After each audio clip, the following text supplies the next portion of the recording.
নমস্কার বন্ধুরা, দীপার রান্নাঘরে তোমাদেরকে আরও একবার স্বাগত। তো দেখো, এখন তো অনেক কাঁচা আম পাওয়া যায়। তো আজকে আমি তৈরি করলাম গুড় দিয়ে কাঁচা আমের আচার। তো কিভাবে তৈরি করলাম এই আচার, প্রথম থেকে শেষ পর্যন্ত ভিডিওটা অবশ্যই দেখতে থাকো।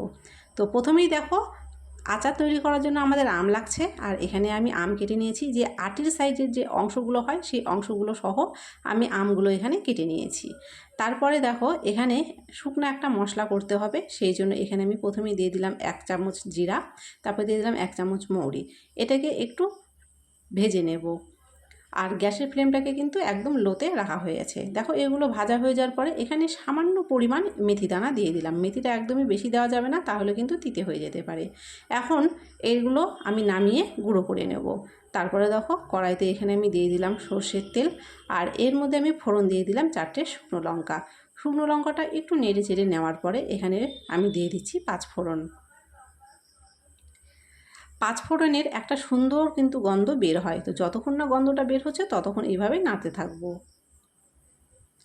5 ফোড়ন আর লঙ্কাগুলো খুব ভালো করে ভাজা হয়ে গেছে। এরকম অবস্থায় এখানে আমি কেটে রাখা আমগুলো দিয়ে দেব। আর আমগুলোকে কিন্তু আমি 2 ঘন্টা আগে কেটে খুব ভালো করে জলগুলো শুকিয়ে নিয়েছি। এখানে কিন্তু একদমই জল ব্যবহার করা যাবে না, সেই জন্য আমি 2 ঘন্টা আগে আমগুলোকে কেটে সামান্য পরিমাণ 10 থেকে 15 মিনিট একটু রোদে দিয়ে শুকিয়ে নিয়েছিলাম জলগুলো। তারপরে দেখো, একটু নেড়েচেড়ে নেওয়ার পরে এখানে দিয়ে দিলাম আমি লবণ, আর এখানে দিয়ে দিচ্ছি একটু বিট লবণ। বিট লবণ দিলে কিন্তু খাবারের টেস্টটা একটু আলাদাই হয়। তারপরে দেখো, এগুলোকে খুব ভালো করে 10 মিনিট মতো নেড়েচেড়ে একটু ভেজে নিলাম। ভাজা হয়ে যাওয়ার পরে এখানে আমি দিয়ে দিচ্ছি গুড়। যেহেতু আজকে আচারটা গুড় দিয়ে করবো, সেখানে আমি গুড় দিয়ে দিচ্ছি। আর আমের উপর নির্ভর করে কিন্তু এখানে গুড়টা ব্যবহার করতে হবে। যেহেতু আমি কোনো কিছুই মেপে বা ওজন করে নিইনি, আমি আইডিয়া করে এখানটায় করে নিয়েছি। আর গুড় দেওয়ার পরে কিন্তু এখানে একদমই 1 ফোঁটাও জল ব্যবহার করা যাবে না।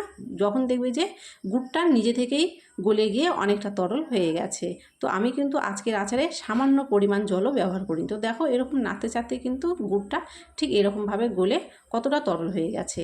তারপরে এর মধ্যে দিয়ে দিলাম আমি লঙ্কার গুঁড়ো। লঙ্কার গুঁড়ো দেওয়ার ফলে এটা দেখতেও সুন্দর হবে, আর খেতে কিন্তু বেশ ঝাল ঝাল টক টক মিষ্টি মিষ্টি লাগবে। তো দেখো, কতটা পরিমাণে গুড়টা কিন্তু এখানে তরল হয়ে গেছে। এরকম অবস্থায় খুব ভালো করে আমগুলোকে ফুটিয়ে নেবো যতক্ষণ না আমগুলো সেদ্ধ হচ্ছে। তো দেখো, 10 থেকে 15 মিনিট আমি কিন্তু খুব ভালো করে এটা ফুটিয়ে নিয়েছি, আর আমগুলো কিন্তু সেদ্ধ হয়ে গেছে। এই যে দেখতেই পাচ্ছ, আমি কিন্তু দেখিয়ে দিচ্ছি আমগুলো এখানে খুব ভালো করে সেদ্ধ হয়ে গেছে। তো আরও এরকম অবস্থায় 5 মিনিট আরও নেড়ে চেড়ে নেবো। আর আগে থেকে যে মশলাটা আমি করে রেখেছিলাম, সেই মশলাটা দেখো আমি একদম গুঁড়ো করিনি, একটু গোটা গোটা রেখে ভেঙে নিয়েছি। আর পুরো মশলাটা আমাদের এখানে প্রয়োজন পড়বে না, আমি এখানে অর্ধেকের থেকে একটু বেশি মশলা দিয়ে নিলাম। তারপরে দেখো, মশলাটা দেওয়ার পরে কিন্তু বেশি নাড়াচাড়া করতে হবে না। একটু কিছুক্ষণ নাড়াচাড়া করে নিয়ে গ্যাসটাকে আমি অফ করে রেখে দেবো। তারপরে আচারটা ঠান্ডা হয়ে গেলে পারে আমি ফিরে এসে তোমাদেরকে দেখিয়ে দিচ্ছি। তো এরকম অবস্থায় এখন ঢেকে রেখে দেবো।